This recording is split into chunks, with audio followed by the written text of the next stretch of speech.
আমাকে একটা শিশিতে করে ওষুধ দেয়, সেই ওষুধটাই আমি জলে মিশিয়ে সোনা দিদিকে খাইয়ে দিই। আমি বুঝতে পারিনি, লোকটা আমাকে বলেছিল যে তার মেয়ে ওই ওষুধকে ভালো হয়েছে, তার মেয়ে ভালো আছে, তার মেয়ে হয়েছে, সুখে শান্তিতে সংসার করছে। আর এসব শুনে আমারও খুব লোভ হয়েছিল, আমারও মনে হয়েছিল যে আমার সোনা দিদিটা যদি একটু সুস্থ হয়ে যায়। তাই বড় ভাবি আমিও। না রে ফুলঝুরি, তোর এই গল্পটা খুব একটা বিশ্বাসযোগ্য হচ্ছে না। হ্যাঁ, কারণ ডাহা মিথ্যে কথা বলছো তো, বিশ্বাস করবেই বা কি করে? আমিও বিশ্বাস করতে পারছি না। ও এরকম একটা বললো, একটা অচেনা লোক এসে ওকে বলেছে তার মেয়ের নাকি মাথা খারাপ, সে ফিউচারে ভালো হয়ে যাবে, ও সেটা বিশ্বাস করে নিল। তারপর কি দিল, সেটা ছাইপাশ আমার দিদিকে খাইয়ে দিল। আর এই যে বৌমনি, তুমি বলো, এই যে জিনিসটা আমার দিদিকে খাইয়েছে সেটা তো ও পরীক্ষা করেনি, আমাদের কাউকে জানায়ও নি। আমাদের বাড়ির মেয়েকে ও যা ইচ্ছা তাই এরকম ভাবে খাইয়ে দিতে পারে বলো?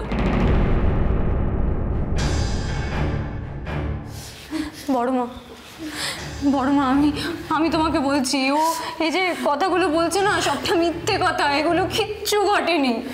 ওই পুরোটা করেছে যাতে আমার বিয়ে, মানে আমার আশীর্বাদের অনুষ্ঠানটাও নষ্ট করতে পারে, তাই জন্য। এগুলো কিচ্ছু হয়নি। আর মিনি দিদি বলেই তো এই সবটা করতে পেরেছে, বলো? নাহলে করতে পারতো? আমার মিনি দিদি সহজ সরল, অবোধ, বিশ্বাস করে নেয় সবাইকে, তাই আমার দিদিটাকে গিনিপিক করেছে এরম ভাবে।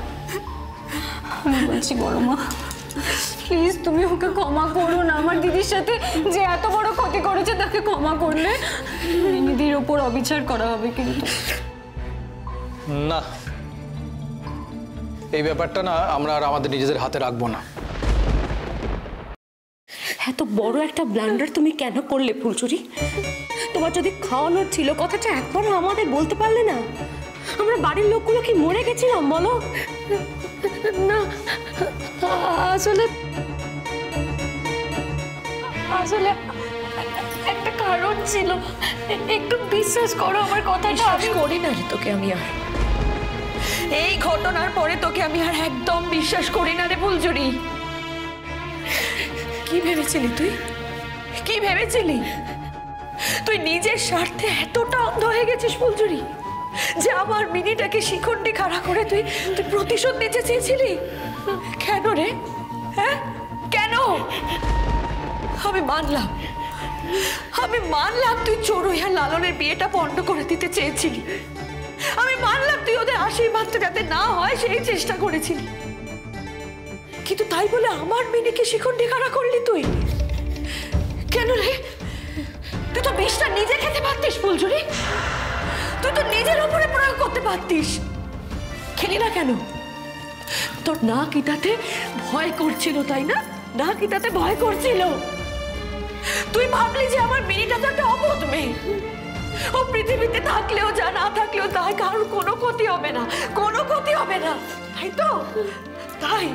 তাই রে ফুলঝুরি, সেটাই। আমি তোকে বলছি, তোদের যা করার তুই কর, এই ব্যাপারটা আমরা আমাদের হাতে রাখবো না।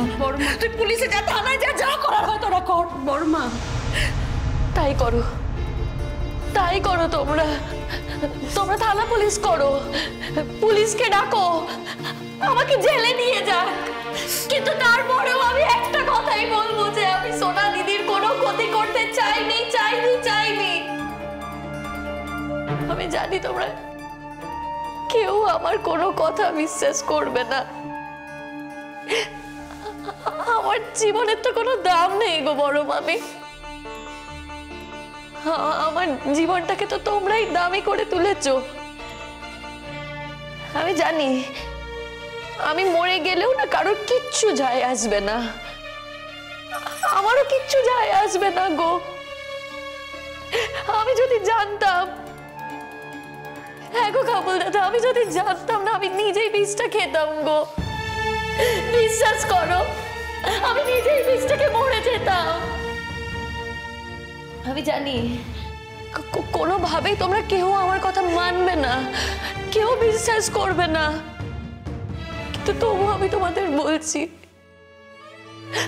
আমার জন্য সোনা দিদির কেন? এ বাড়িতে কারোর কোনোদিনও কোনো ক্ষতি হবে না গো। আমি কোনোদিনও এ বাড়ির কারোর কোনো ক্ষতি করিনি, করবো না। তোমরা আমার কথা বিশ্বাস না করলেও আমি একই কথা বলবো, আমি কোনো ক্ষতি করিনি সোনা দিদি। তুমি এখন যেটা করলে তারপরে তোমার এই কথাগুলো কে বিশ্বাস করবে আমাকে বলতে পারবে? নিয়তি গো বৌমনি, সবটাই আমার নিয়তি। আর কি বলি বলো তো? সত্যি কথা বললে না কেন ফুলদি?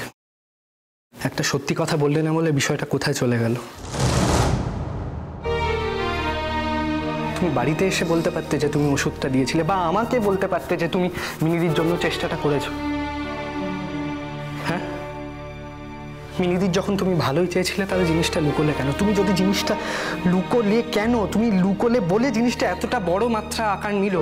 কাবুল দাদা, আমি আসলে একটা মানুষকে বিশ্বাস করেছিলাম গো। হ্যাঁ গো কাবুল দাদা, সেই লোকটা আমাকে বলেছিল সোনা দিদিকে এই ওষুধ খাওয়ানোর কথা যেন আমি কাউকে না বলি, কাউকে না। কারণ আমি যদি এই কথা বলি তাহলে নাকি এই ওষুধটা কাজ করবে না, আমার সোনা দিদি সুস্থ হবে না। আমি সেই কথাটাই বিশ্বাস করেছিলাম বলে। আমি তোকে আর বিশ্বাস করি না রে ফুলচুরি, আর বিশ্বাস করি না। তুই এত বোকা, এত বোকা তুই।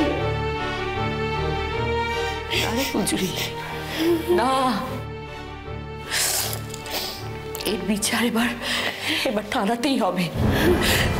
তুই যেমন আমার ভালোবাসার কোনো দাম দিতে পারিস নি, তুই যেমন আমার মিনির এত বড় একটা ক্ষতি করলি, তুই যেমন তোর বড় বাবুর মতো একজন দেনদুলো মানুষকে ঠকালি, তেমনি আমিও আর তোকে ছাড়বো না রে ফুলচুরি, আর তোকে আমি ছাড়বো না। তোর বিচার এবার থানাতে হবে, তোর বিচার থানাতেই হবে, থানাতেই হবে। বড় মা শান্ত শান্ত শান্ত। তুই এত বোকামো কেন করলি রে? হ্যাঁ কাবুল, হ্যাঁ তুই থাকবি এখানে? হ্যাঁ আমি এখানে আছি, তোমরা সবাই বাড়ি যাও। বড় মামি বাড়ি যাও, তুমি একদম চিন্তা করো না। যদি কোনো এমার্জেন্সি হয় আমি ইনফর্ম করব। বড় মামি, আমি তোমাকে একটা কথা দিলাম, মিনিদিকে আমরা কালকে সবাই সুস্থ করে হাসপাতাল থেকে বাড়ি নিয়ে যাব, কথা দিলাম তোমাকে।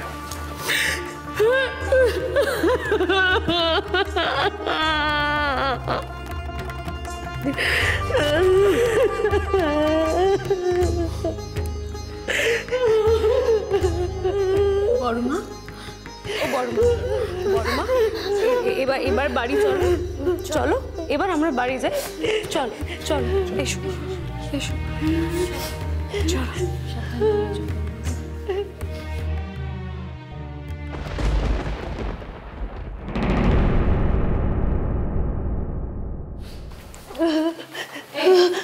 তুই এখানে দাঁড়িয়ে আছিস কেন? হ্যাঁ চ, বাড়ি যাবি, চল। পালাবো না চড়ুই দিদি, কোথাও পালাবো না আমি।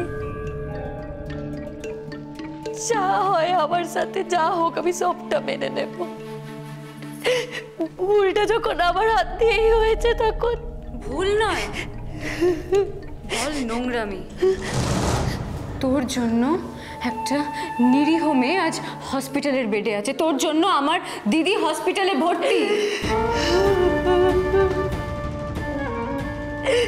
কথা বাড়ি চল, চল দিদি বাড়ি চল। বাড়ি যাচ্ছি, তুই ওকে বোঝা। বললি চল।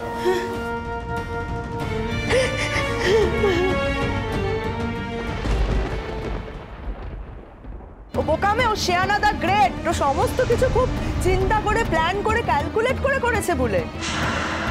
কাল সকালে উঠে যেন তোমার মুখ আমাকে দেখতে না হয়। এ বাড়িতে তোমার যা কিছু আছে সব নিয়ে তুমি বাড়ি থেকে বার হয়ে যাবে।